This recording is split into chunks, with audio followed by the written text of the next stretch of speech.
സമൂഹത്തെ നശിപ്പിക്കാൻ ആർക്കാണടാ കഴിയുക? കാരണം എന്തെന്നറിയുമോ? അന അവ്വലുഹാ, ഇതിന്റെ തുടക്കക്കാരൻ ഞാനാണ്. വൽ മഹ്ദി വസ്തുഹാ, ഇതിന്റെ മധ്യത്തിൽ നിൽക്കുന്നത് ഇമാം മഹ്ദിയാണ്. വഈസാ ആഖിറുഹാ, ഇതിന്റെ അവസാനത്തിൽ നിൽക്കുന്നത് റൂഹുല്ലാഹി ഈസയാണ്. മുമ്പിൽ നിൽക്കുന്നത് ഞാനാണടാ, നടുവിൽ താങ്ങിപ്പിടിക്കുന്നത് ഇമാം മഹ്ദിയാണടാ, ഇതിന്റെ അവസാനം നിൽക്കുന്നത് റൂഹുല്ലാഹി ഈസയാണടാ. ആർക്കാണ് എന്റെ സമൂഹത്തെ നശിപ്പിക്കാൻ കഴിയുക? ആർക്കാണ് എന്റെ ഇസ്ലാമിക സമൂഹത്തെ തകർക്കാൻ കഴിയുക?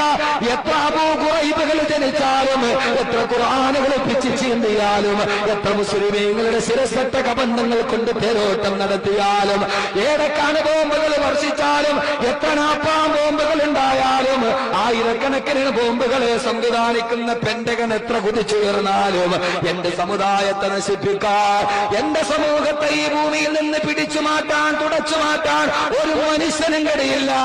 കാരണം ഇതിന്റെ തുടക്കത്തിൽ നിൽക്കുന്നത് ഞാനല്ലയോ, മദ്യം താങ്ങുന്നത് മഹ്ദിയല്ലയോ, അവസാനം നിൽക്കുന്നത് റൂഹുല്ലാഹി ഈസയല്ലയോ എന്ന ആദരവായ പ്രവാചകൻ നബി മുഹമ്മദ് മുസ്തഫ.